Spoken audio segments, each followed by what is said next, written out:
الحمد لله رب العالمين، والصلاة والسلام على أشرف الأنبياء والمرسلين نبينا محمد وعلى آله وصحبه أجمعين. أما بعد، پیغمبر صلی الله علیه وسلم د مبارک سیرت پاړه باندې دا بیانونه روانو او د الله په توفیق سره دا نن زمونږ سلم نمبر بیان دی. سل بیانونه منګه په دې سلسله کې پورا کړو. تقریبا 3.5 کاله د دې سلسلې وشو چې موږ شروع کړې ده او اکثر حصہ د پیغمبر صلی الله علیه وسلم د سیرت بیان شوی. ځکه چې موږ کم کال تر رسیدلی، کم کال کیو؟ 9 کال کیو، عام الوفود د وفدونو کال تر رسیدلی. الله سبحانه وتعالی دی توفیق راکړي چې سرته ورسو. 9 کال واقعات بیانیدو. غټه واقعه هغه غزا ده چې هغې ته غزوه تبوک ویل کېږي. د تبوک د غزا په باره کې تیر شوي بیان کې خبرې شوي وي ابتدایي. دې ته غزوه تبوک ولې وایي او دې ته العسره ولې ویل کېږي او اسباب ولی پیغمبر صلی الله علیه وسلم تبوک طرف ته روان شو او څومره کسانو او په څه طریقې سره مسلمانان تیار شو او په څه طریقې سره مسلمانانو مالونه را جمع کړو. دا ټولې خبرې موږ په تیر شوي بیان کې کړې وې د الله سبحانه وتعالی په توفیق سره. اخرنی خبره بالکل اخرنی چې شی و هغه د چا مبارک و؟ ابو ذر غفاری رضی الله عنه. ابو ذر غفاری رضی الله عنه د لښکر نه شاته پاتې شوی د سورلۍ د کمزورتیا د لاس او بیا هغه د پیغمبر صلی الله علیه وسلم سره میلاو شو. په دې باندې زموږ خبره ودرېدلې وه. د هغې نه بعد پیغمبر صلی الله علیه وسلم روانو تبوک ته او په لاره باندې تیر شو په هغه علاقه باندې چې هغې ته د ثمودیانو علاقه وایي، الحجر، د ثمودیانو علاقه. نو پیغمبر صلی الله علیه وسلم دغه ځای کې سورلۍ تیزه کړه. د دوی په دې کورونو باندې او د دوی په دې علاقې باندې چې تېرېدو نو مزل یې تیز کو او بیا هم دغه علاقې ته نږدې یو ځای کې پړاو واچو. خلکو د هغه کوونه اوبه راواغستې کوم کوی چې دغه علاقه کې و، حجر علاقه کې د ثمودیانو په علاقه کې، او په هغې کې اوړه هم واغېږل. نو پیغمبر صلی الله علیه وسلم یو نصیحت په دغه موقع باندې دا وکړو: لا تدخلوا مساکن الذین ظلموا انفسهم الا ان تكونوا باکین ان یصیبکم مثل ما اصابهم. پیغمبر صلی الله علیه وسلم وی د دوی د کورونو ته منه نه وځئ. د هغه خلکو کورونو ته چې ځانونو سره ظلمونه کړي دي منه نه وځئ، هلته مه ځئ الا دا چې د ژړا په حالت کې نه وځئ. ولې؟ داسې نه چې عذاب د باندې راشي. یو روایت کې راځي چې فإن لم تكونوا باکین فلا تدخلوا علیهم، او چې د ژړا په حالت کې نه نو بیا منه نه وځئ. بل دا چې پیغمبر صلی الله علیه وسلم امر وکړو چې د دې ځای د اوبو نه به اوبه نڅکئ، نه به ترې څارویو له اوبه ورکوئ. په صحیحینو کې دا حدیث دی د عبدالله بن عمر رضی الله عنهما، وی چې کله پیغمبر صلی الله علیه وسلم حجر علاقې سره خوا کې پړاو واچو د تبوک د غزا په موقع باندې، امرهم الا يشربوا من بئرها ولا يستقوا منها، چې نه به تې اوبه څکئ نه به تې اوبه جمع کوئ هغه ته قد عجلنا منها یا رسول الله موږ پکې وړه واغېږل موږ پکې اوبه ځان له جمع کړي موږ ته څاروله ورکړي نو پیغمبر صلی الله علیه وسلم ورته دغه وړه دغه ګزار کوي او کومې اوبه چې مې ځان سره ایښودې دي دغه اوبه م واړوئ په دې کې یو فایده بس خلک هلته لاړ شي نن سبا نو څه کوي تصویران وباسي پیغمبر صلی الله علیه وسلم وایي مه ځئ او که ځئ د جړا په حالت کې لاړ شي دا د سیل سپاټۍ ځای نه دی چې ته ګرځه او خوشحاله او دا زیم او دا زما ملګری او په فیسبوک کې ورکي دا خو د یېرې مقام دی چې الله سبحانه وتعالی څنګه دا قوم تباه کړی دی د هغوی د آبادیانو ته وګوره د هغوی د علاقو ته وګوره د هغوی هغه زور ته وګوره سره د دې زور او د دې هر څه الله هغه قوم نوم او نشان ختم کړی دی د عبرت مقام دی یعنی چې تالته تصویران وباسي او سیلفیان وباسي او د خندا شینې او ویډیوګانې کې چې جی موږ د سیل دپاره راغلي وې ګورئ نن سبا د تاریخي مقاماتو ته که څوک ځي دغه غرض باندې ځي چې تصویران وباسم بله دا چې لایو ویډیو به وکړم نو چې دا دغه ډېر وچلېږي آی ډي وچلېږي او فیسبوک پاڼه وچلېږي دې غم راغستی نو که په لاره کې څوک مړ کېږي ساتي وځي ځنکدن به یې دی به لایو ویډیو کوي لایو ویډیو به هم دقې لکوي چې د صفحه او د پاڼه وچلېږي دې سره غم نشته چې یو مسلمان ځنکدنې دی یا بیمار دی که نه نه دغه سره کار نشته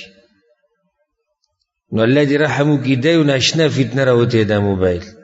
خلک یې ټول بې پرده کړو خلک یې څه کړو بې پردې کړو درانه درانه خلک وشرمېدو درانه درانه خلک د کور ګوره پښتون هغه قوم دی چې دی د کور د برګوم پرده ساتي دی د کور د برګوم پرده ساتي او نه نه و چې دا موبایل راوتو برګې مرګې نشتی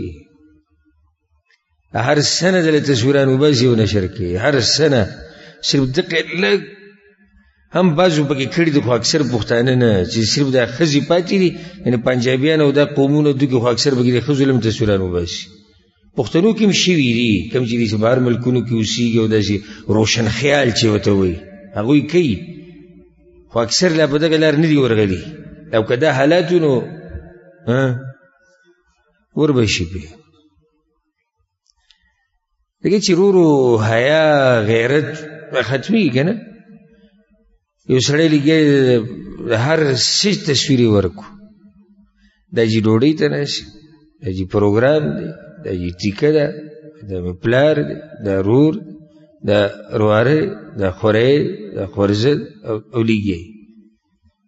او هر شي کې پروګرام د ویډیو کوه او هر ځای کې چې دی لایو دغه سټارټ کړی خلک یو متل کوي وي نادیده چې په دیده شي نو څه شي رڼا ورځ پې توره شپه شي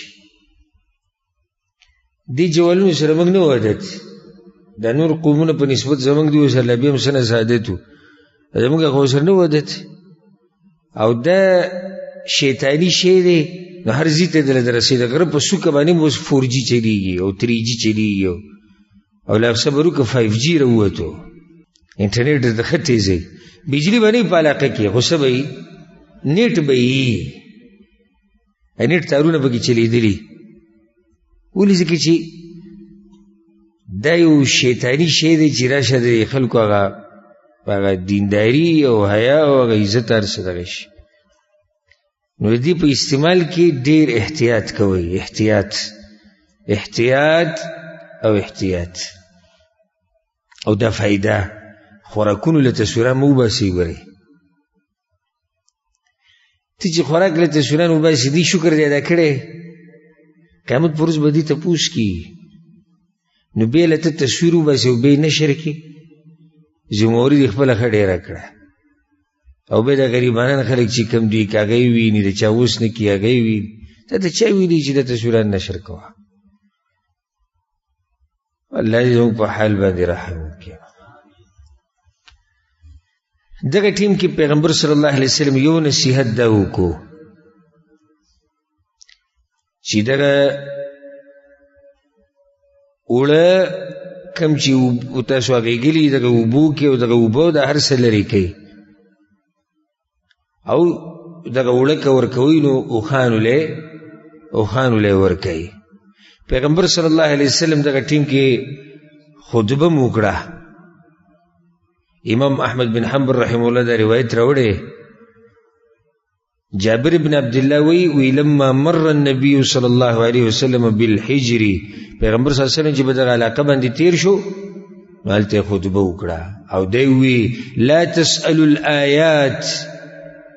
نخی او معجزې مه غواړئ. ګورئ قد سألها قوم صالح، د صالح علیه السلام قوم معجزه غوښتلې وه. فكانت ترد من هذا الفج وتصدر من هذا الفج، په دې طرف براتله او په دې طرف پتله. څه شی اوښه په دې طرف باندې براتله او په دې طرف پتله. فعتوا عن امر ربهم فعقروها، وی د خپل رب نافرماني وکړه هغه اوښه یې لاله کړه او یې زخمي کړه. وكانت تشرب ماءهم يوما ويشربون لبنها يوما، یو ورځ د هغې د سکو ورځ وه، اوبه به هغې څکي یوازې، او هغوی به یو ورځ بیا د دې اوښې پی څکل. فعقروها حلاله یې کړه. فأخذتهم صيحة أحمد الله من تحت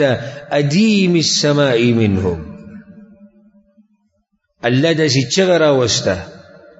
داسې عذاب یې راوستو په سمودیانو باندې چې د اسمان نه لاندې چې څوک وو هغه ټول به الله تباه کړي. الا رجلا واحدا، سوی یو سړی نه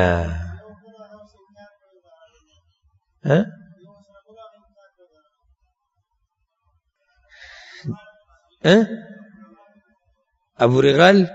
بارک الله فیک، یو کس ابو رغال پیغمبر صلی الله علیه وسلم چې طائف غزا ته په قبر باندې تیر شوی نو څه تذکرم ذهن کې مسره راغلو کنه قبر باندې چې تیر شو. پیغمبر صلی الله علیه وسلم وی دا قبر د ابو رغال له دیم په سمودیانو کې و او دی ولې د عذاب نه بچ شو. کان فی حرم الله، دی په کوم ځای کې و؟ دی حرم کې اوسېدو بچ شو. فلما خرج من الحرم، او بیا چې د حرم نه راووتو پیغمبر صلی الله علیه وسلم اصابه ما اصاب قومه، هغه عذاب پې په قضیې راغی یو قبر هلته جوړ شوی. دا ابو رغال بچ شوی و په هغه ټیم کې، یعنې وروسته عذاب په دم راغلی خو په هغه ټیم کې په ده باندې عذاب نه دی راغلی. وجه په حرم کې رده اوسېده دي.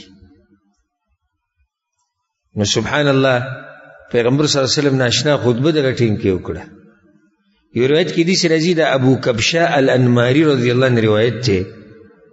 وی موږ د پیغمبر سره د تبوک په غزا کې او د خلکو منډې کړې، د حجر د علاقې ته ورننوتو او د کورونه د سمودیانو دا کتو. پیغمبر صلی الله علیه وسلم د چې کله دا خبر ورسېدو اواز یې وکړو خلکو کې الصلاة جامعه، راشي د جمع مونځ دی. خلک ټول لا جمع شو. وی موږ چې پیغمبر صلی الله علیه وسلم خواله رالو هغه د خپل اوښه یې نیولې ولاړو، وی چې علامه تدخلون على قوم قد غضب الله عليهم، څه منډې م جوړې کړي دي داسې قوم کورونو ته ورننوځي چې الله هغوی ته په غضب کې و. یو کس پکې آواز وکړي نعجب منهم یا رسول الله، تعجب د لاسه ورننوځو. یا څه د لاسه؟ یعنې ناشنا راته ښکاري دا کار چې الله داسې قومونه تباه کړي دي. پیغمبر صلی الله علیه وسلم ورته فلا اخبرکم باعجب من ذلک، د دې نه عجیبه راته ونه ښیم؟ تاسو ته سمودیانو دا کورونه او دا علاقې او دا قصه او دا هر څه ډېر عجیبه ښکاري، د دې نه راته عجیبه ونه ښیم؟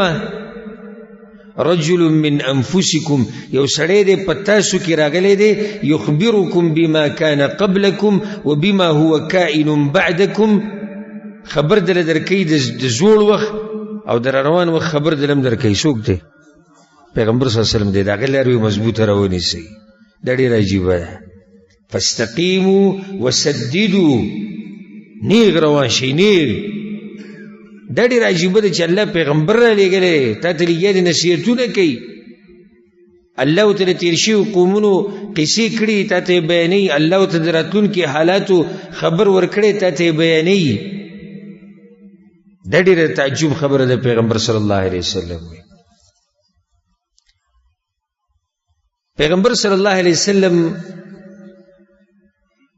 دی غزا کې او دی غزا ته چې سفر کوو په دې دوران کې به منځونه یو ځای کول. په صحیح مسلم کې دا حدیث دی د معاذ بن جبل، وایي چې خرجنا مع النبي صلی الله علیه وسلم فی غزوة تبوک، موږ د پیغمبر صلی الله علیه وسلم سره تبوک په غزا کې وتیو. فكان يصلي الظهر والعصر جميعا والمغرب والعشاء جميعا، ماسپخین او مازدیګر به یو کو او ماښام او ماسخوتن به یو کو. یو روایت کې داسې راځي فكان رسول الله يجمع بين الظهر والعصر والمغرب والعشاء. دا د هغه خلکو دپاره واضح اعلان دی کوم چې څه وایي زمونږ په مذهب کې دې جمع کول نشته. د پیغمبر صلی الله علیه وسلم طریقه واوره، دوه منځونه به هغه یو ځای کول. د فجر منځ چې دی دا خو نه یو ځای کېږي بل منځه سره، ماسپخین منځ او مازدیګر دا یو ځای کېږي، او ماښام او ماسخوتن دا یو ځای کېږي. نو پیغمبر صلی الله علیه وسلم به د سفر په دې دوران کې او د تبوک په دې غزا کې دوه منځونه به یو ځای کول، هغه د ماسپخین او مازدیګر دی او ماښام او ماسخوتن دی. په دغه ټیم کې یو بله خبره مخې ته راغلې وه. جابر رضی الله عنه وایي موږ د پیغمبر صلی الله علیه وسلم سره وتیو د تبوک په غزا کې، په صحیح بخاري کې دا روایت، او وایي دا ډېره سخته غزا وه. تېر شوي درس کې موږ دا خبره ذکر کړې وه چې ولې سخته وه، غریبي وه. په څه طریقې سره تاسو خو اورېدلي تېر شوي درس کې چې په څه طریقې سره لږ لږ مال، یعنې بعضو صحابه کرامو پکې معمولي غوته کې کجوره راغستې ده او را روان دي. وی منګ روانو دغه شان په سفر باندې چې ګورو فاذا هو بجماعه تحت ظل شجره، خلک راجمع شوي دي د سفر په دوران کې، یو ځای کې خلک راجمع شوي او د ونې د سوري لاندې ولاړ دي ټول. پیغمبر صلی الله علیه وسلم وایي څه ته راجمع شوي تاسو؟ وی رجل صام فجهده الصوم یا رسول الله، دې ملګرو کې یو ملګري روجې نیولې ده، روجو خراب کړی دی، نو دې سوري ته مچولی. یو ملګري سجل کړی روجې نیولې ده، نو موږ دې سوري ته راوستی دی چې لږ دلته حالات برابر شي. داسې ایمانی، داسې تقوا کوم ځای کې به داسې قوم بیا را پیدا کړي په داسې سختو حالاتو کې. هغوی سره د رجوع غم هم دی. د مدینې نه تبوک ته تله په هغه زمانه کې، او ما تاسو ته ووایي حالات دا دي چې 18 کسان یو اوښ استعمالوي. 18 کسان یو اوښ، نو څنګه ټول 18 په یو ځای سواری دي؟ نه، نمبر په نمبر باندې سوارېږي، او په دې کې دا پکې د روژې هم نیولې ده. پیغمبر وی لیس البر ان تصوموا فی السفر، پیغمبر وی داسې غټه نیکي خو نه دی تاسو په سفر کې روژې نیسئ. یعنی حالاتو ته وګورئ، مطلب د دې جملې دا دی حالاتو ته وګورئ. او چې دومره سخت حالات دي، دې ګرمۍ ته وګوره او دې حالاتو ته وګوره، او تا روژې نیولې ده، داسې دومره غټه نیکي خو نه ده، ولې دې روژې نیوه؟ دا هم نصیحت دی زموږ ټولو لپاره. لکه بعضو ته چې دا وایي چې سفر دی روژه پکې ماتولی شي، نه، نو څنګه پکې او که زه ونیسم او که نه، زموږ مذهب کې شتي او که نه کتاب کې شتي او مولوي صاحب مني او که نه مفتي صاحب مني او که نه، شریعت ته رخصت ورکړی. څه ورکړی؟ رخصت. به دې کې د علماو اختلاف دی چې سفر کې روژې نیوه غوره دي او که نه نیوه غوره دي. منځنی قول دا دی چې حالاتو ته ګوره که چېرته د سفر اساني او روژه نیوو کې مشقت نه وي نو بیا روژه نیوه غوره دي په دې چې ذمه یې زر فارغه شي. که چېرته مشقت نه جوړېږي او که مشقت ته جوړېږي نو بیا دې روژه وروستو کېږي بیا دې قضا راوړي. او چې کله د ده بدن ته تکلیف رسي بیا خو روژه نیوه حرامېږي. چې کله بدن ته تکلیف او نقصان رسي او دی بیا هم وایي زه روژه نیسم نه. او که بدن ته تکلیف نه رسي او سفر اساني او مشقت پکې نه وي او دی وایي ما ته اسانه ده نو بیا دې روژه ونیسي وجه دا چې دې سره ذمه فارغه شي. نو زموږ دا خلک زموږ د دې خلکو دا ذهن دی چې څومره انسان ته په یو عبادت کې تکلیف میلاو شي نو په دې باندې دې ته څه میلاویږي اجر ورته ډېر میلاویږي. هغې دا غلط سوچ دی. څومره چې عبادت د پیغمبر په طریقې دومره په اجر ډېر میلاویږي. دا پکې نشته چې مشقت پکې ډېر. زموږ د دې خلکو دا سوچ دی. لکه د حج کې به یې وینې تو ته راځه ګاډي ته خېږو ګاډي کې به لاړ شو نه وي دې کې چې څومره ستړی کېږي ښه ده راځه لکه کمره کې به پرېوځو کټ کې به نه وي په دې روډ کې چې پروت یې که او د پولیس دې زغلی یوځي ته او بل ځي ته دې اجر ډېر دی. که ته ورته بل نه وي دا چې څومره پکې ستړی کېږي اجر دا قانون چا یې ښودی دی چې څومره ستړی کېږي اجر ډېر دی. اوس یو عبادت ته د پیغمبر په طریقه کې او منځ کې ستړی شو ځان په زور نه ستړی کوې به او ته ستړی شو په دې در الله اجر درکوي. لکه مثال کې طواف کې په طواف کې به لازم ګرځي که نه ګرځي به که نه چکرې به نه وایي ته چې کله دا چکرې وایي ستړی کېږي که نه ستړی کېږي په دې در اوس الله اجر درکوي. خو چې په زور ما ته اوس خبره کړې زه پر حج کې عرفات کې خیمه کې ناست وم نو سمه ګرمي وه برشن ګرمي وه او چې سر مې راوایستو د خیمې نه نو اوس یو درې بوډۍ ناستې پښتني او هغه په دقه شان په دې ځمکه نرۍ غوندې کې چټایي اچولې د دې غرمو ته ناستې. زه پسې ورووتم هغه یو کس ورسره و هغه ته وایم تاسو کوم ځای راغلي موږ د افغانستان نه راغلي ما خیمې نه درکړې وی راکړې دی زه خو یې راکړې دی وی نه مې دلته څه کوئ وی دا چې دا غرمه څومره سړی وي نو دومره دواګانې ښه قبلېږي. نو ما خو ته به ورته رامخې ته شوی وي که نه دا بوډېګانې دې څه له غرمو ته راویستې ته به راغلی وي دا بر احرام به دې تیم د ځانه لرې کړی وي چې د املا نه دله پټ اړولی او بیا دعاګانې غواړه دا د کوم ځای تا دینداري راویستې دی چې څومره تکلیف میلاو شي دې غریبانانو ته ورشه هغوی د دعا نه دې وویستو او د هر څه نه دې وویستو په دې غرمو کې به سړی څه دعا وغواړي. دعا خو چې سړی ښکلی سوري ته ناستي او د ایسي هوا پرې لګي او یخې اوبه ورته پرتي پرې د زړه نه سمې دعاګانې خېږي چې په دې غرمو کې ولاړی غریب سره دا ژبه یې وچېږي حلق یې وچېږي وایي زما اوبه پکار دي نور دی خولې دي په سر مې دړ شو وسوځېدم دې طرف ته یې سوچ دی که دعاګانې به وغواړي. نو اوس ګوره دا سړی په سفر په دوران کې را پرېوتی دی یو حدیث کې راځي ملګرو پې سوری جوړ کړی نو څه ضرورت دی روجې ته چې بیا یې پروت وي. نو پیغمبر صلی الله علیه وسلم وایي چې داسې لویې نیکي نه ده ګورئ چې یو سړی وایي چې ما په سفر کې روجې نیولې ده نه حالاتو ته کته پکار دي. د سفر په دې دوران کې ډېر سخت حالات په مؤمنانو باندې راغلي او که زه داسې ووایم چې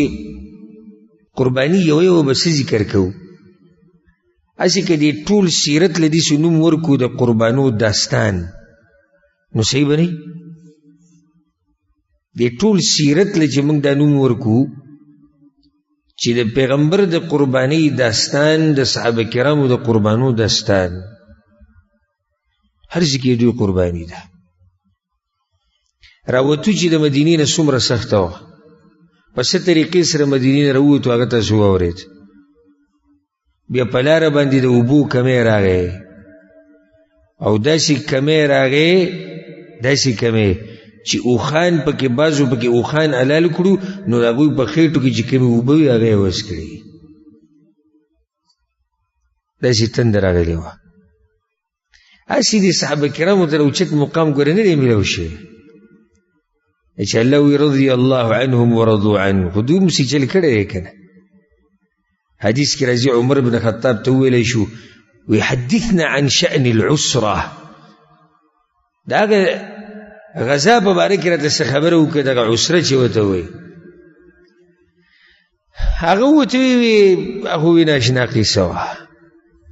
چې ډېر اوچت خلک و په دې کې شریک شوي و دوی او ما مخکې هم دا فایده بیان کړې وه چې د هر مسلمان په زړه کې دا سوچ راځي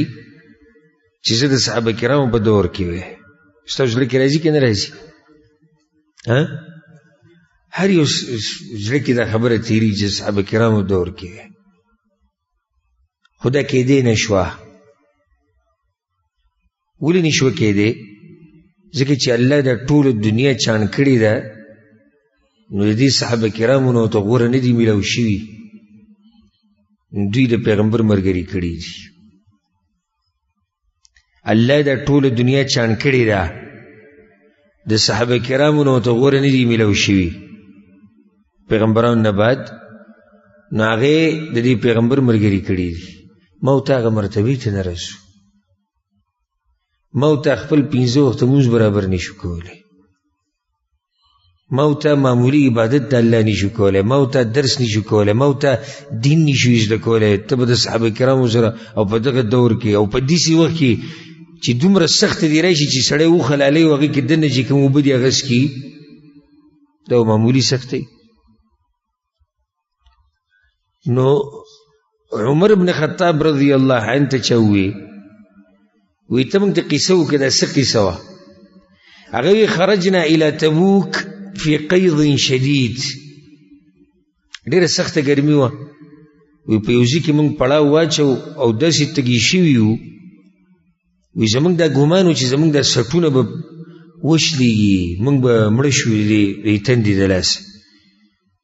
وی بعضو کسان وایي چې موږ به دله اوبه وګورو بعضو کسانو څه وایي موږ به اوبه وګورو نو موږ به دا کسان د اوبو دپاره لېږل او هغوی به همداسې رخصتول لکه دا چې زموږ د هغوی سره اخرنۍ ملاقات وي کېدای شي د صحرا کې دی مړ شي داسې حال وایي حتی ان الرجل لینحر بعیره یو سړی به راولګي د اوښ به حلال ګوره دومره سخت حالات چې یو اوښ 18 کسان استعمالوي او په دې کې به راولګي اوښان پکې حلال کړي اوښان یې حلال کړو چې د اوبه ترې وڅکي ابو بکر صدیق رضی الله عنه یا رسول الله قد عودك الله في الدعاء خيرا فادع لنا ابو بکر صدیق یا رسول الله زموږ لپاره دعا وغواړه کنه الله خو ستا دعاګانې قبلوي تا له خو الله لوی خیر درکوي دعاګانو کې پیغمبر ورته تحب ذلک ته دا خوښوي وي او نعم پیغمبر صلی الله علیه وسلم لاسونه اوچت کړو لاسونه لا راواپس کړي نه وو چې په دوی باندې له پاسه وریځ راله او سمه پرې راوورېده سمه پرې دا وریځ راوورېده اوبه یې وڅکړې څاروله یې ورکړې او د ځان سره یې په لوښو کې ور واچولې او دقه شان پې لوږه هم راغلې وه سخته لوږه پې راغلې وه نو باز رالو د پیغمبر صلی الله علیه وسلم خواته وی رسول الله موږ سره یو طریقه ده وی څه طریقه ده وی د اوښان به حلال کو په شریکه به یې خو اوښان به حلالو خو دا ډېر زره کسان دي دوی ته اوښان کوم ځای کې رسي ډېر زره کسان دي دا د مسلمانانو لښکر څو ډېر زره دوی ته څه اوښان رسي او د مخکې نه د سورلو کمې دي دا خو الله دې راضي شي د هغه لوی انسان نه چې د هغه پکې غټ لاس ول الله توفیق نه بعد څوک دی عثمان بن عفان رضی الله عنه 900 کان یوازې د هغه دي چې الله دپاره وقف کړي او 50 آسونه نو کمې ډېر دی بعض کسان رالو یا رسول الله موږ به داسې چل وکړو که ته اجازت راکې نو موږ به یې حلال کړو پیغمبر صلی الله علیه وسلم ویې کوي ځه بل لار نشته اوښان حلال کوي او به یې خورو په شریکه دې کې عمر بن الخطاب رضی الله عنه راغوي یا رسول الله ان فعلت قل الظهر یا رسول الله که دیسی وکو نو سورلی براته کمیش خنو سوکو وی یا رسول الله تدوی تو وایا د دوی سره چې کوم توخه ده د سفر ده دی چې کوم زیاتی دوی سره د خوراک سوي هغه دې راوړي او به ته دعا وغواړه د الله نه چې الله پکې برکت واچي جو په شریکه به وکړو پیغمبر صلی الله علیه وسلم ته صحیح نه دي سی وکړو نو بس یو دسترخوان چې هغه د سرمنې نه جوړ شوی فدعا بنطع فبسطه د سرمنې نه یو دسترخوان جوړ شوی غوړ دسترخوان هغه یې خور کو او به چا سره چې څه خوراکي راوړي چا کجوري راوړي چا سره بل څه میوه هغه راوړه چا وچې ډوډۍ راوړي چا څه راوړي چا څه راوړي او ټول په دغه یو دسترخوان باندې راجمع شو او به پیغمبر صلی الله علیه وسلم د هغوی لپاره د برکت دعا وغوښته او به وی د خپل لوښو ته تیم واچوي نو وی خوړه ښه ډېرې وخوړه او څومره لوښي چې د هغوی سره هغه ټولې دې ډک کړو او هغه خوراک چې کوم په دسترخوان باندې راجمع شوی هغه کم نه شو بیا پیغمبر صلی الله علیه وسلم دا وی اشهد ان لا اله الا الله زه دې خبرې ګواهي کوم چې د عبادت حقدار نشته مګر یو الله او ګواهي د دې کوم چې زه د الله یقیني رسول یم د کوم انسان چې وی د عقیده او په دې کې شک نه او د الله سره ملو شي نو د جنت نه څه شي نشي منع کولی چې د کوم انسان د توحید عقیده او د پیغمبر صلی الله علیه وسلم د رسالت عقیده او دغه په نبوت کې شک نه د سړی یقیني جنتی دی د سړی یقیني څه دی د جنتی دی دغه ټیم کې یو بل کار وشو د تبوک په دې سفر کې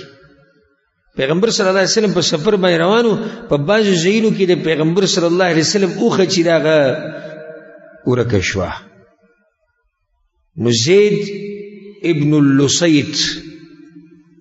دا په اوله کې یهودیو بنو قینقاع د یهودیو او به اسلام قبول کړو ظاهره کې نور و به منافق دی منافق نو کله چې د خلکو کې دا خبره اوچلې د چیرې د پیغمبر نه وخه ورکه شوې ده نو د وی الیس محمد يزعم انه نبي ويخبركم عن خبر السماء تاسو خدا وایي چې دا سړی وایي چې زه پیغمبر یم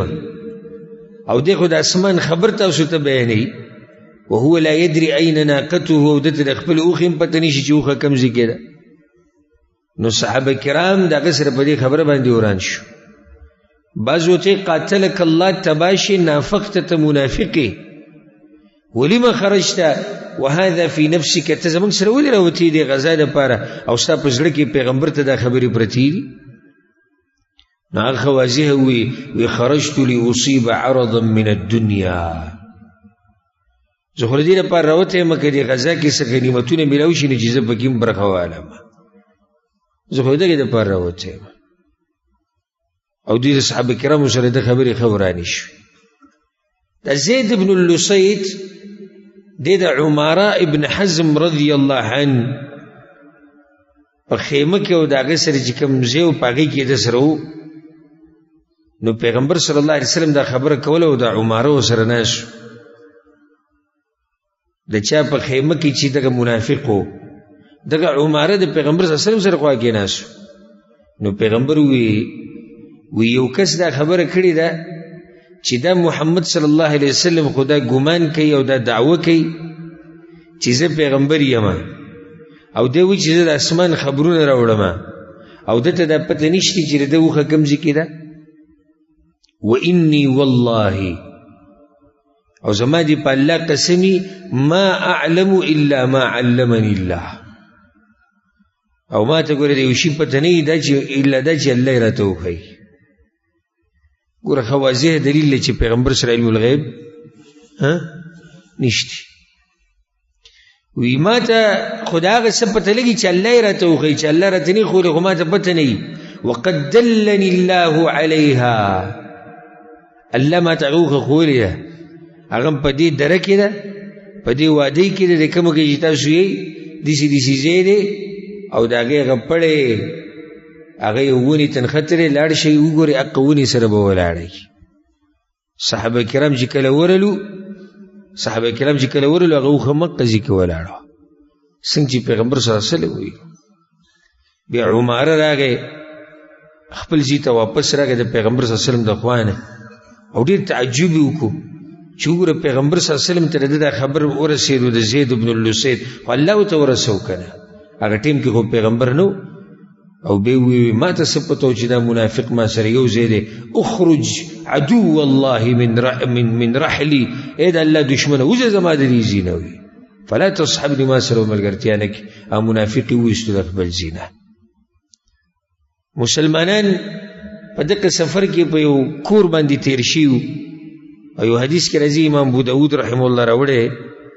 چې پیغمبر صلی الله علیه وسلم د تبوک د غزا په دوران کې د سفر باندې چې کله روانو نو په یو کور باندې تیر شو نو هغه کور سره یو لوښی زوړ نو په هغې کې اوبه وې فسأل الماء اوبه وغوښتې وې دې نه اوبه څکې شو که نه هغه ته یا رسول الله انها میته د الله رسول دا ګورې لوښی د څرمنې نه جوړ شوی دی او دا مرداره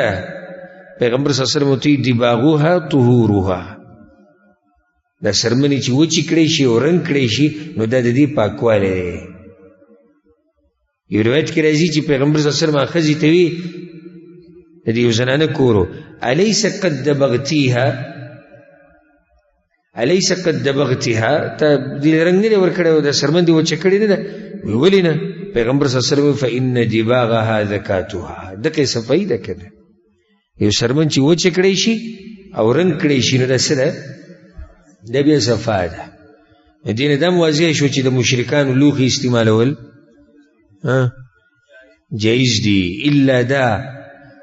چې کله تا ته پته وي چې دوی دا لوښي په حرامو کې استعمالوي او د صفایي خیال نه کوي نو بیا به صفا کوي نور د هغوی لوښي استعمالول دا جایز دي والله اعلم دغه ټیم کې یو بل کار وشو پیغمبر صلی الله علیه وسلم په یو ځای کې پړاو واچو د شپې چې کله وده شو سحر دا ټیم شو نو پیغمبر صلی الله علیه وسلم د سحر د دې اذان سره خوا کې مغیره بن شعبه رضی الله عنه سره ولاړ او دسماتی له مغیره ابن شعبه رضی الله عنه د پیغمبر صلی الله علیه وسلم سره په ډیرو ځایونو کې و په دې خدمت کې اکثر دې موقع باندې و سره و هغه په خپل دا قصه بیانې او په صحیح مسلم کې دا قصه شته امام ابن حبان هم راوړی ده مغیره ابن شعبه وی چې زه د پیغمبر صلی الله علیه وسلم سره ووتم د تبوک په غزا کې او یو ځای کې پړاو واچو او د سحر د راختو نه مخکې پیغمبر صلی الله علیه وسلم او د سماتې روان شو زه ورسره لاړم نو پیغمبر صلی الله علیه وسلم لاړ او د سماتې وکړو بیا راغی بیا ما سره لوښی او پای کې مې اوبه راغستې وي هغه اوبه مې ورته وراچولې پیغمبر صلی الله علیه وسلم اودس وکړو او په خپو باندې موزې وي په هغه موضوع باندې مسح وکړه او بیا سورلۍ ته وختو واپس روانو چې موږ واپس رالو نو خلک په منځه ولاړو صحابه کرام په منځه ولاړو دا دلیل دی په دې باندې چې پیغمبر صلی الله علیه وسلم لیټ شوی دی ډېر یعنې وخت یې ډېر اخیستی دی ځکه که لږ وخت وی نو بیا خو صحابه کرام مونځ نه ودرو وی چې موږ رالو حتی نجد الناس فی الصلاة خلق په منځه ولاړ خو امام څوک ته وی قدموا عبد الرحمن ابن عوف رضی الله عنه عبد الرحمن بن عوف ورمخکې کړی دا فائدہ ما تاسو ذکر کړی وه هغه موقع یاده کې هغه دا ده ما ویلو چې دوه صحابه کرام دي د پیغمبر صلی الله علیه وسلم په زمانه کې امامتي ورکړې ده او پیغمبر صلی الله علیه وسلم پسې لمونځ کړی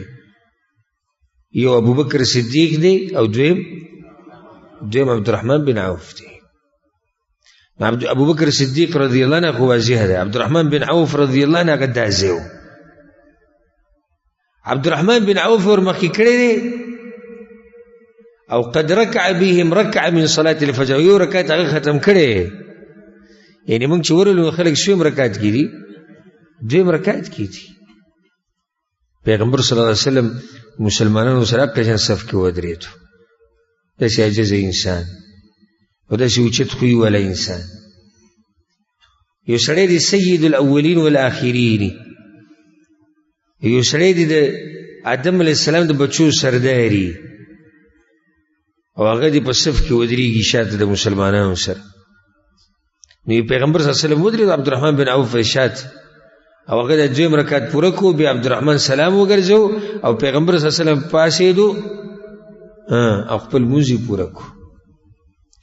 مسلمانانو چې سلام وګرځو پیغمبر ولیدو ټول ګبراو شو او هر یو سبحان الله سبحان الله شروع کو تعجب شروع کو ځکه چې پیغمبر نه مخکې شي یعنی پیغمبر ته انتظار ونه کو پیغمبر صلی الله علیه وسلم چې سلام وګرځو اشاره هغه ته وکړه احسنتم خم کړي دي چې اقامت هم کړي مونږ هم کړي خم کړي او ته یې څنګه پیغمبر صلی الله علیه وسلم نو دا په دې سفر کې یو دا واقعه را پیښه شوې وه چې عبدالرحمن بن عوف رضی الله عنه په امامتۍ کې پیغمبر صلی الله علیه وسلم یو رکعت کړی دا د سحر مونځ د سحر دا مونځ په یو موقع باندې پاتې شوی هم دی پاتې شوی داسې چې ناوخته شوی دی یو روایت کې داسې راځي عبدالله بن مسعود رضی الله عنه روایت دی وایي موږ د پیغمبر سره وو د تبوک په غزا کې فلما كنا بدهاس من الارض دهاس هغه ځمکې ته وایي چې پسته ځمکه پسته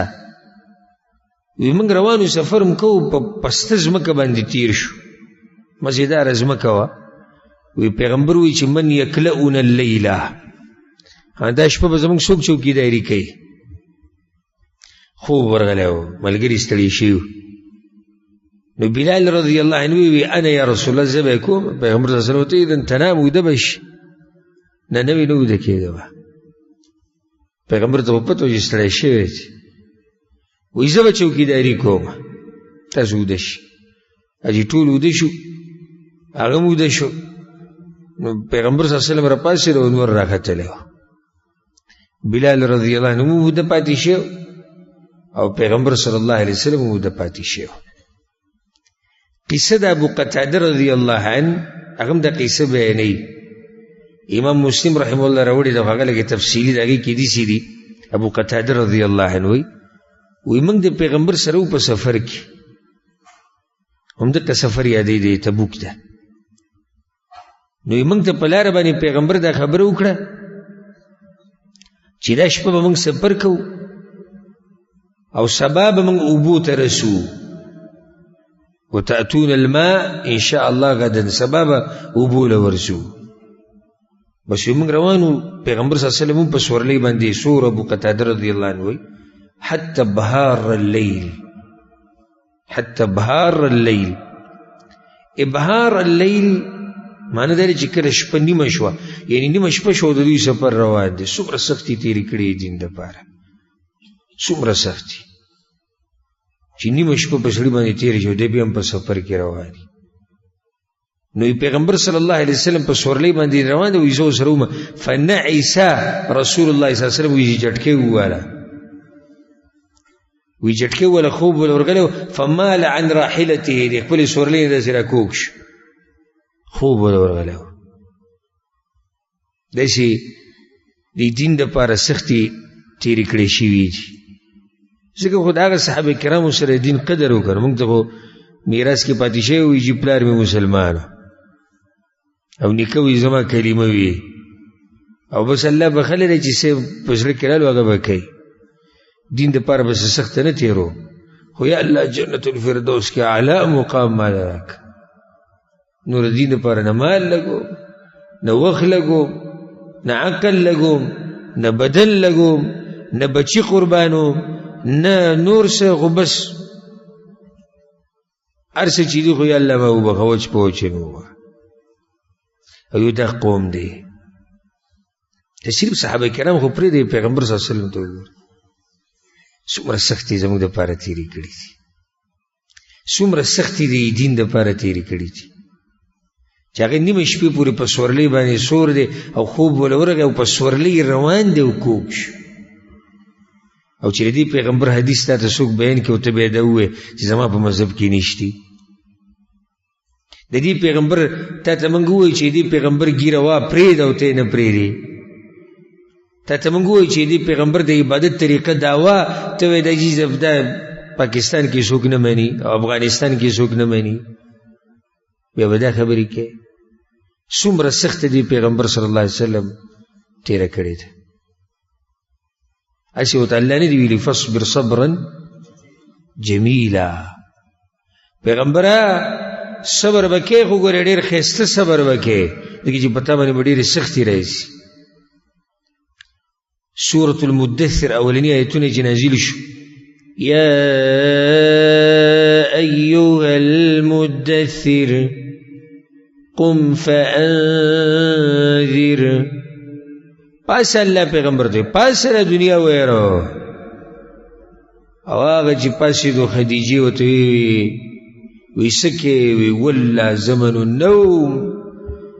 خدیجې د خوب زمانه تللی ده وی اوس خو د کار وخت راغی او الله وی پاسه وی او هغه چې زموږ پیغمبر صلی الله علیه وسلم پاسېدو او دا نهم کال دی ګورې ښه سپین ګیری شوی هم دی بوډا شوی هم دی بدن یې دروند شوی دی او بیا هم دا جهاد دا کوم انسان و دا کوم زړه وله الله ورکړی و دا کوم مقام والا انسان دی انسان ورته حیران شو والله اوس دې ټیم کې د پیغمبر صلی الله علیه وسلم عمر څومره دی دې ټیم کې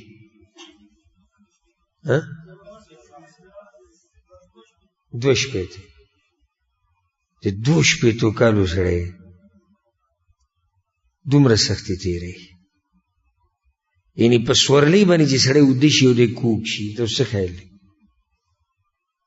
د دوه شپېتو کالو سړی چې بدن یې دروند شوی دی هډوکي یې درانه شوي دي او هغه د دومره سخته تېری صرف دې دپاره چې دې دنیا ته د حق ورسي او دا خلک خپل خالق وپېژني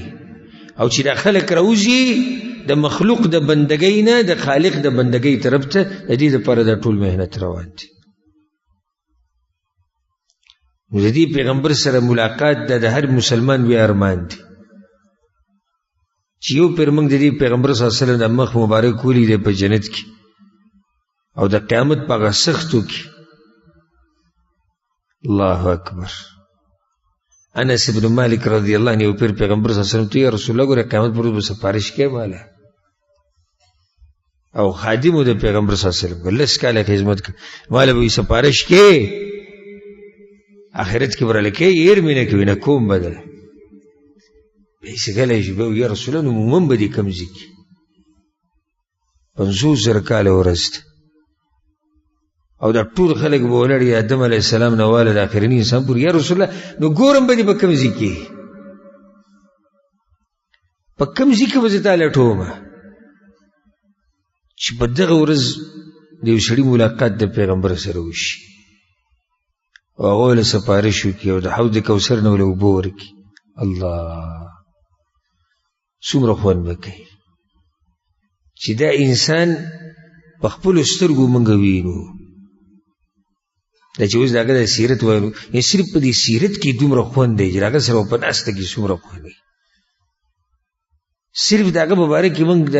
د سیرت بیانو د ملګري ورته په شوق او په ذوق کې او صرف دلته نه ټوله دنیا کې هر ځای نه میسیج راځي او هر ځای نه بیان ونه شو وشو کله به پوره کېږي او دا سیرت څومره پاتې دی او څومره به پوره کېږي دې کې داسې دا نه چې زما کمال دی زه سیرت بیانوم او ځکه خلک یې به شوق اوري نه دا ټول محبت د دې درسونو سره دا په دې دی چې د یو عظیم انسان په باره کې خبرې کوي او عظیم انسان دی محمد ابن عبدالله صلی الله علیه وسلم هغه انسان چې الله په یو دروند بوج یې ښودی و دروند بوج یې پې ښودی و د دې نبوت ته رسولو دا دومره دروند بوج هغه 30 کاله اوچت کړی و که چې تپوس یې مه کوه الله ورته څه وایي إنا سنلقي عليك قولا ثقيلا دغه اولنی آیتونه چې کله پیغمبر ته نبوت میلاو شو پیغمبره پاسوي ډېره درنه وینا به د باندې موږ په دې اوږو به درتېږدو ډېره درنه وینا الذي انقض ظهرك یو ذکر ورته الله وایي سورة الشرح کې کنه او سورة الانشراح کې چې اے پیغمبره دی ذمواري خو به ستا د ملا ماته کړی دی ذمواري به ستا ملا ماته کړی که موږ د سره مرسته نه وی کړې نو دا انسان دیرش کاله او تاسو وورئ چې بیا په څه طریقه باندې له دنیا نه لاړ او د هغه وخته پورې د هغه غم او سوچ او فکر ټول زموږ سره و نو اوس ښه دی د دې پیغمبر سره چې د دې طریقه مضبوطه راونیسي که د دې سره ملاقات غواړي په جنت کې او که د دې سره ملاقات غواړي په قیامت په ورځ د دې طریقه مضبوطه رانیسي هله به د دې سره ملاقات کېږي صرف تش د دعاګانو کار نه دی صحیح ده به دعا سره ډېر څه کېږي خو اسباب به لټې محنت به کوې سړی کور کې پروت دی خپې به خو باندې یا الله پیغمبر سپارش را نصیب او نه د عقیدې نه خبره دی او نه د مانځه نه خبره دی او نه د دین نه خبره دی او نه د دین دپاره څه محنت شته صحیح ده موږ که ډېرو محنت وکړو لږ دی خو څه نه څه خو کول پکار دي که نه څه نه څه خو ړقېده پکار دي که جنتیانو ته چې به ویلی کېږي ورننوځئ ولې بما اسلفتم فی الایام الخالیه د هغه اعمالو د لاسه تاسو چې کوم پوښا کړي دي اعمالو د لاسه یعنې څه محنت یې کړی محنت ته شه په هوا باندې سړی هر ځي ته به رواني نه اوس ابو قتاده ګوره څه وایي ابو قتاده رضی الله عنه وی پیغمبر صلی الله علیه وسلم په سورلۍ باندې ناست دی اوده شو فمال عن راحلته کوږ شو سورلۍ نه داسې کوږ شو وی ما ولیدو یې لرې نه الله اکبر څنګه ملګري وی ما د لرې نه ولیدو وی چې ما ولیدو زه په سورلۍ مې تیزه کړه فاتیته فدعمته رالم او د اوږه مې ورسې ورکړه ورسره روان پیغمبر خبر هم نه شو او رپا مې هم نه څه وویل ورسره دقې شان روان وه په خپله بیا برابر شو په دې سورلۍ باندې او ما خبر هم نه کړو ثم سار بیا روانو حتی تهور الليل تهور الليل یعنی مطلب چې شپې ډېره ایسه لاړه اخو نیمه شپه اوس ډېره ایسه لاړه نو مال عن راحلته بیا وده شو وده شو دې سورلۍ نه داسې راکوږ شو چې راکوږ شو زه بیا ورمخکې شو نو ما ورته ځان داسې نیولی و او په ما را پرېوتی خو راپاسه و مې نه او سورلۍ مې د هغه سره یو ځای روانه کړې وه هغه شان برابر شو په خپله ثم سار حتى اذا كان من آخر السحر د پېشمني وخت شو الله اکبر او سفر روان دی ګوره څومره تکلیفونه یې تېر کړي دي مال ميلة هي أشد من الميلتين الأوليين ويدي پر لراکوک شو د سورلۍ نه خو ډېر زیات راکوک شو حتی کاد ینجفل نږدې و چې ولیدلی وی بلکل داسې راولیدو داسې وایي زه ورمخکې شومه ځان مې ورته ورنږدې کړو نو چې په ما څنګه ولګېدو چې راپاسېد خوب وي ما ته وایي چې من هذا څوک وایي ما چې یا رسول الله ابو قتاده ما متى كان هذا مسيرك مني ته د کوم وخت نه ما سره دغه شان روانې یعنې پیغمبر صلی الله علیه وسلم ته خو احساس شته چې څه جټکې مټکې خو په ما لګي او دا سړی خوا او شاته کېږي ته کوم وخت نه ما ورته چې یا رسول الله ما زال هذا مسیري منذ الليله ټوله شپه تا سره روان وم الله ټوله شپه وې روان وم تاسو پیغمبر صلی الله علیه وسلم ورته چې ته ټوله شپه روان وې یحفظک الله بما حفظت به نبیه الله دې ستا حفاظت وکړي چې تا د هغه د پیغمبر حفاظت وکړو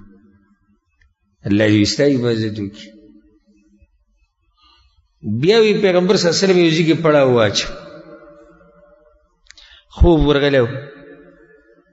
او اعلان یې وکړو چې احفظوا علینا صلاتنا د منځه به ګورې خیال کوئ. فنمنا وده شو ټول ملګري ستړي شي. نو تاسو چې ګورئ څومره اوږد سفر دی هغه پېشمني پورې او لږ ټایم پاتې دی. وایي موږ وده شو. فكان أول من استيقظ رسول الله صلى الله عليه وسلم والشمس في ظهره. اولنی کس چې راپاسېدو پیغمبر صلی الله علیه وسلم نورې په ملا باندې لګېدو او موږ ټول ګبراو راپاسې. پیغمبر صلی الله علیه وسلم وځي خېجي سورلو ته. وایي موږ د هغه ځای نه روان شو سورلو ته وختو. بیا یو ځای کې پړاو واچو لږ وخت لاړو هغه ځای نه او بیا یو ځای کې پړاو واچو او بیا وی ما سره یو لوښی و په هغې کې لږې اوبه وي. ما ته وایي چې له لوښی راوړه. نو په هغې کې چاردام وکړو او لږې اوبه پکې پاتې شوې. وی ما ته یې بیا دا وي چې دا لوښی دې ساته دا لوښی دې ساته په هغې کې لږې اوبه وي. بلال رضی الله عنه د سهار اذان وکړو. پیغمبر صلی الله علیه وسلم 2 رکعاته مونځ وکړو. دا 2 رکعاته د څه و؟ دا د سهار سنت و. بیا یې د سهار مونځ وکړو او دغه شان مونځ وکړو څنګه چې به یې روزانه کوو. بیا پیغمبر صلی الله علیه وسلم په سورلۍ باندې سور شو. موږ هم روان شو. نو بعضو ته دا خبره په غوږ کې کوله د صحابه کرامو چې زموږ نه چې دا مونځ لیټ شوی د دې به څه کفاره وي. پیغمبر صلی الله علیه وسلم چې دا واورېدو اما لکم فی اسوه، بس نو تاسو زه ستاسو دپاره نمونه یم که نه دا کوم کار چې ما وکړو دقه وکړه. اما انه لیس فی النوم تفریط. هغه سړی نه دی ګناهګار چې د پاسېدو اراده یې اوږده پاتې شي. ګناهګار هغه دی چې مونځ پرېږدي او د بل منځه وخت پکې راشي قصدن عمدن لګي. هغه سړي به یې زیاتی کړی. نو پیغمبر صلی الله علیه وسلم وایي که تاسو کې چا باندې هم داسې حالات راشي نو څنګه چې ورته رعایت شي مونځ دې وکړي. څنګه چې ورته رعایت شي مونځ دې وکړي. دا نه دي ویلي چې بیا دا مونځ دې کله راګرځئ سبا د بل منځه سره دې راګرځئ. داسې نه دي ویلي. دا نصیحت یې وکړو چې چا باندې داسې حالات رالو داسې مونځ دې وکړي. فاذا کان الغد فلیصلیها عند وقتها. او سبا دې بیا داسې نه کوي بیا دې اهتمام کوي. ابو قتاده رضی الله عنه مخکې واقعه بیان کړې ده. وی کله چې دا غرمه تیزه شوه که نه وی کسان رالو پیغمبر صلی الله علیه وسلم پسې چې یا رسول الله هلکنا عطشنا.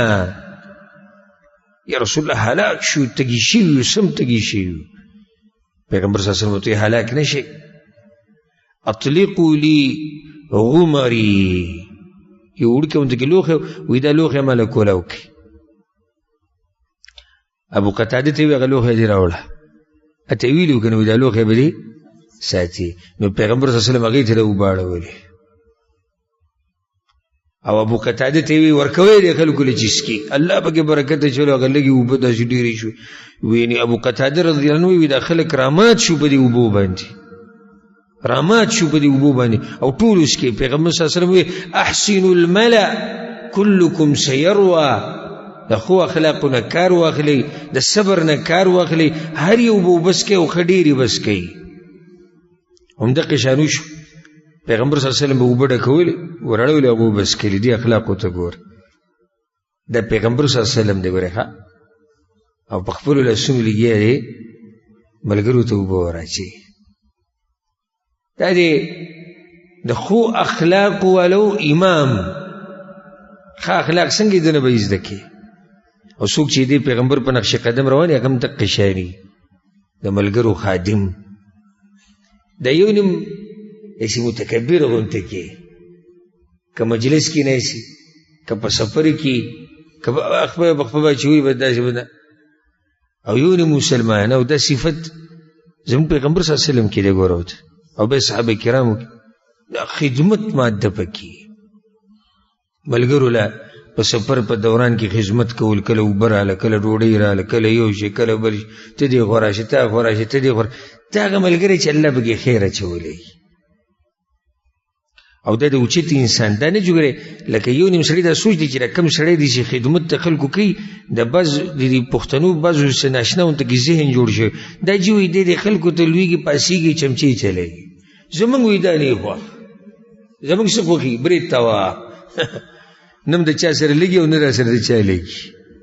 نه، کم سړی چې د خلکو خدمت کوي، د خلکو قدر کوي،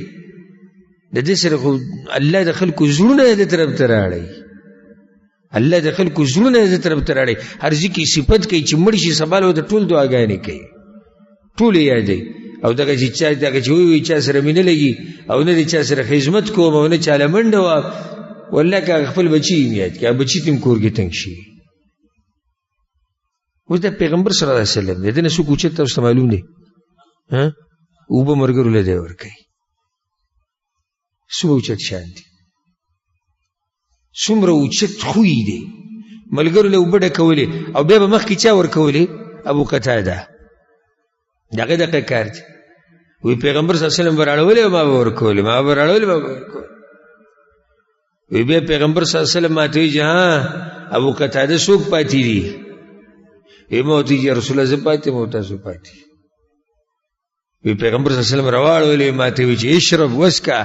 وی ما چې یا رسول الله لا اشرب حتی تشرب، زه خو دا وخت پورې اوبه نه څښم چې پر تاسو نه ایسکلي، زه اول نه څښم. پیغمبر صلی الله علیه وسلم ورته ان ساقي القوم آخرهم شربا، ساقي د قوم په آخره کې اوبه څښي. قوم له چې اوبه ورکوي ابو قتاده هغه په آخره کې اوبه څښي، نو موږ خو قوم له اوبه ورکولې او ما ورکولې، زه خو په آخره کې څښم. نو فشربت وشرب رسول الله صلی الله علیه وسلم. نو ما اوبه وڅښي بیا پیغمبر په آخره کې اوبه وڅښي. بل ګوره کم سړی چې الله سبحانه وتعالی پکې صلاحیت اچولی د خلکو د مشرتیا د یو فایدې یاده کوي، دی همیشه د خلکو نه ځان وروسته کوي او دا صفت په هغه سړي کې چې د کې داسې د مشرتیا صفات دي، الله یې د امت مشر ګرځوي. دی په هر څه کې ځان شاته کوي. زه خیر تاسو اوس کې زه بیا اوس کوم، زه تاسو ګاډي ته وخېږي زه به در وخېږم، تاسو خورئ زه به وخورم. دا هغه سړی دی چې دنه الله یو مشر ته جوړوي او یو نیم ورپدو کېږي داسې چېرې ختم رانه نه شي. دا د پرې په کور کې دنه هم دا چل کوي. ځکه هغه 11 ښځې چې را جمع شوي وي، عایشه رضی الله عنها هغه روایت چې دی موږ ذکر کړی مو یو درس، او بعضو د خپل خاوندان نه سرونه ټکول، بعضو صفتونه کول. هغه یې پکې څه ووي، زما خاوند چې ډوډۍ خوري پلیټ را صفا کړي او چې اوبه څښي نو په ګیلاس کې ګوټ نه پرېږدي او چې سملي کمبل د ځان نه ټول تاو کړي. دا د کوم سړي صفت دی؟ دروند سړی هغه تاسو خورئ بچو، تاسو خورئ، تاسو خورئ زه بیا وخورم، تاسو وڅښئ زه بیا وڅښم. دا کمبل په ځان واچو، کله ښځې ته وایي کله بچو ته وایي دا کمبل په ځان واچوي. دغه دی خیر دی که دغه شان پروت هېڅ خبر نه. دا صفت ګورې هر سړي کې نه وي. ګورې چې بل مخکې کوه او په پیغمبر کې به څنګه دی؟ نو خو د امت مشر دی، بل مخکې کوه، دا د امت مشر دی. ګوره یو ابو قتاده پاتې دی، هغه هم داسې محترم یا رسول الله البته نه وي، ما خو قوم باندې اوبه څښلي دي او څوک چې چا باندې اوبه څښي ساقي، نو ساقي خو په آخره کې اوبه څښي، زه خو په آخره کې څښم ته وڅښه. دا صفت په ځان کې پیدا کړي ښه، نور مخکې کوه. اره چې بار شي ورپده وشو چې دا څنګه دا څنګه که یو ځای کې څه شی تقسیمېږي، خصوصا د حج کې دا منظر به تاسو لیدلی، اسبیل ورته کې لګېدلی، حج خو به تاسو ټول وکړی انشاءالله. اسبیل هم لیدلی که نه هم لیدلی؟ څه حل جوړي به یې کې داسې حل جوړي که داسې. زه یو پیر ورغلی وم تږی شوی وم، ډېر جوس یې تقسیمولو او چې هغه کس پکې زه ولیدم چې لکه دی مقابلې والا نه دی، ما ته وی نیسه درغی او چې به راوشو دې د مشي کس راغی وبینو بل به راوشو دې به راغی بیا هغه ما ته لرې لاس دې جګړو ته نه. نو ما زه څوک دا مقابلې خو زه نشم کولی، دا ورننه وځه په بل وروخېږه او د ده په سر وروخېږه، دا خو زه نشم کولی. وی چې نشي کولی هغه زمانه پاتې شوه. ګوره ښه صفت دا دی. بل ور مخکې که دا سپین ګیری راځه ته مخکې شه راځه دا زنانه ته را مخکې شه راځه دا ماشوم دی ته را مخکې شه راځه وروره ته را مخکې شه راځه ته را مخکې شه دا د اوچت انسان صفت چې بل د ځان نه مخکې کوي قرآن کې الله دا صفت کړی د انصارو ویؤثرون علی انفسهم ولو کان بهم خصاصه الله نور له په ځان باندې ترجیح ورکوي اگر که په دوی باندې صحیح په دوی باندې لوږی په دوی باندې لوږی او بل له ترجیح ورکوي پای کې واقع دغه پیغمبر صلی الله علیه وسلم هغه میلمه چې راغلی بیا پیغمبر صلی الله علیه وسلم هغه صحابي سره ولېږو نو کور کې دومره ډوډۍ وه چې صرف د چا دپاره وه ماشومانانو دپاره وه هغه د ماشومانانو هغه ډوډۍ میلمه ته کېښوده دغه خلک دي چې ګوره نور له ترجیح دومره ترجیح د پیغمبر میلمه له ورکړه چې خپل ماشومانه یې نهر وده کړو او هغه میلمه باندې ډوډۍ وخوروله نو دا صفت په ځان کې پیدا کړي په دې باندې به اکتفا وکړو انشاءالله روان درس کې به دې ځینې شروع کوو چې په څه طریقې باندې پیغمبر صلی الله علیه وسلم تبوک ته ورسېدو او په تبوک کې بیا څه شي وو دشمن سره مقابله شوې ده او که نه او کمو کافرانو سره صلح شوې ده او کمو سره د جزیه او د ټکس خبره شوې ده او نور داسې اهمې خبرې ده به انشاءالله پر روان درس کې بیانو الله دې مونږ د پیغمبر صلی الله علیه وسلم په نقش قدم روان کړي او الله سبحانه وتعالی دې څنګه چې مونږ په دې مبارک جومات کې یوځای کړي یو درشان دې الله مونږ د پیغمبر صلی الله علیه وسلم سره په جنت الفردوس کې یوځای کړي هذا والله اعلم وصلى الله وسلم على نبينا محمد وعلى آله وصحبه أجمعين